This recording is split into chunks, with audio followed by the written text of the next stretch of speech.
Hi Bobcat Nation. My name is Jason Cochran, and recently I've been blessed with the opportunity to serve as superintendent at Krum ISD. And one of the first things on the agenda is to take the community through a recently called bond election. Soon you'll be hearing of several meetings where you can come and we can talk about this together. But we want to take the opportunity to release a video and unpack this message for our community, but we wanted to do it in a creative way and include the kids. So take a minute, watch the video, hope you enjoy.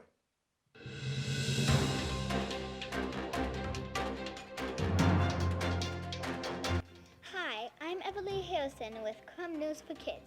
We bring you the latest news from Krum ISD. We heard there was a new guy in town and we wanted to meet him. So we sent our crew down to the administration building to see if we could track him down and ask him some questions. Let's hear from Easton and his crew. Hi, my name is Easton Stoltz. Today I'm going to be interviewing Doug Cochran. Doug Cochran, you're a good-looking guy, almost as good-looking as me. So tell us more about yourself. Well, my name is Jason Cochran, and I was recently hired to be the superintendent here at Krum. I've been married for about 24 years. My wife's name is Danielle, and I got 3 amazing kids, Samantha, Layla, and Miranda. Sam's 15, Miranda's 12, and Layla's 8. Serious question. What is a superintendent? Well, you know, like Batman, Spider-Man. Hold up. Wait a minute. You're not a superhero, you know, right? Well, okay, I guess your teachers are the real superhero. The people that get to help you have a great day at school and provide everything for y'all, those are the superheroes. I guess you could define my job kind of like, you know, Alfred the butler that helps Batman? You're still not a superhero. You're correct. I'm more of an Alfred. I get to help your teachers be the superhero and make sure that they have everything they need to make your days wonderful and that you guys become great young adults. You give us supplies. Even better than Alfred. But Alfred kind of does the same thing. I guess a superintendent is an Alfred. Why did you come to Krum? You know what? I came to Krum probably for the same reason of a lot of your parents if you weren't born here. I came here for my kids. You know, I had an opportunity for my kids to come to a great school, and I get to be in the position to work at that school. So I decided to apply for the job, and luckily it was a match, so I get to serve the school district and get a great place for my kids to go to school too. Everybody says Krum is growing. Is that fake news or is it the truth? You know what? It's the truth. Krum has grown. We're getting new kids coming in all the time. I've been here just about a month, and each week I'm seeing more and more kids come into our school district. But it's actually has the opportunity to grow a lot faster than that. Our district, and you've heard me say it before, we're over 100 square miles. There are many homes that are developed, that are planned to be developed and built right here in our school district. You know how many homes that they could potentially build? Over 11,000 new houses that have kids that are going to need to be served right here in Krum ISD. I bought this home last week. What's a bond? You know what? That's a great question. This did go home with the students last week. A school bond is a voted on tax increase that strictly goes to the school district to affect facilities and infrastructure. Right now, on the piece of paper that was sent home last week, you'll see it broken down and unpacked of this $275 million bond. It consists of several phases for renovation, construction, additions, and new facilities. Krum ISD is predicted to grow with potentially 11,000 new homes in our school district that could have kids anywhere between 8,000 to 10,000 new students coming to our schools, and we have to have facilities that will accommodate that number of kids. This proposal is a proposed plan that allows Krum to keep up with that growth as a fast-growing school district. According to KrumISDBond.net, the bond is about $275 million. That's a lot of money. How can a small town like Krum afford that? You know, that's a great question. When you're dealing with a school bond, and this bond is for $275 million, the bond can only be funded by its current tax base. We're what's called a fast-growing district, and so the money will be released as it grows, as the school district itself grows. So right now, with our current tax base, we could release about $52 million. So you'll see this proposal has phases that go all the way up to $275 million. The initial phase, right now, we have about 10% growth. That initial $52 million would go to renovations, remodeling, and addition of our current schools to accommodate some of the short-term growth that we've had. As people move to Krum, that tax base will grow and can release up to $275 million. So currently, it is just this This proposal is approval to eventually release that much money as we grow large enough to accommodate that type of debt. What are you going to do with all that money? Are you going to pay my teachers more? You know what? That's a great question. When we talk about school finance, it's made up of two sides. We have a maintenance and operations tax base, and we have an INS tax base. When we're voting on a school bond, it is just on the INS, the interest and sinking side. And by law, none of that can go to salaries. It's strictly voted on by the taxpayers for facilities and infrastructure.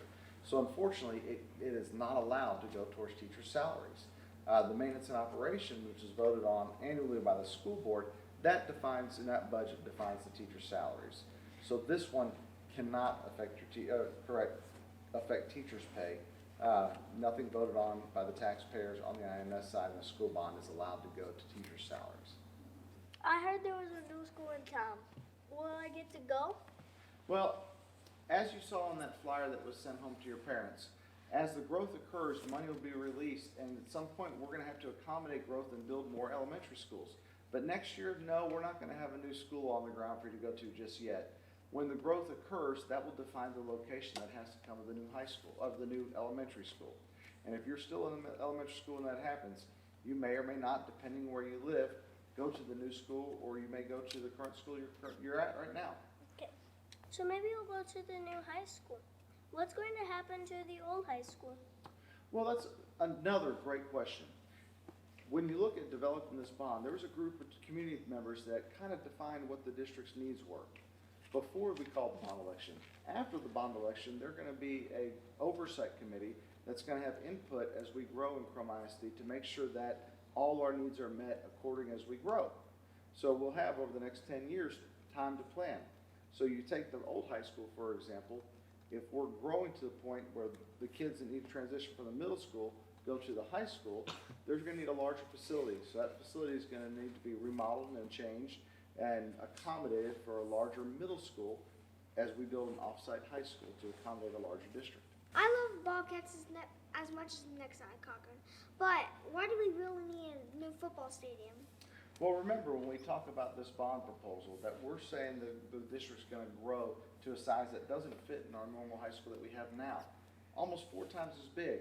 And if we look at a high school that's going to accommodate 1,800 students, we need athletic programs that are going to accommodate the same size.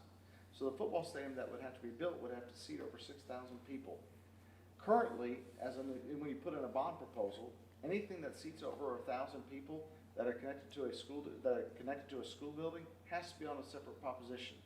So this Proposition B that has a football stadium tied to it is to be built in a stadium and to a high school that is accommodating 1,800 kids. So a larger school is going to need larger facilities. Wow. That's why it's a separate proposal in this situation to be released when the growth occurs and we need a high school that big, but not until then. I've been following the primary statewide offices. You're telling me you have to vote again? You know, we are going to have another election. Earlier this year, the board called for a bond election this May, and it's specifically addressing school taxes and to increase the INS side to accommodate the growth that's going to come to Krum. So this May, and early voting is going to start in a couple of weeks, you get to vote to decide whether you are in support of a school bond election for renovations, additions, and new facilities. Okay.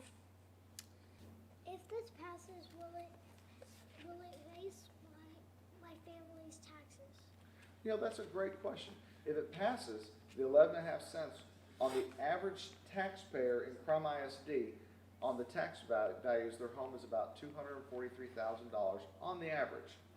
With a $40,000 homestead exemption, this is going to be under $20 a year for the average taxpayer that has a $243,000 tax value of a home.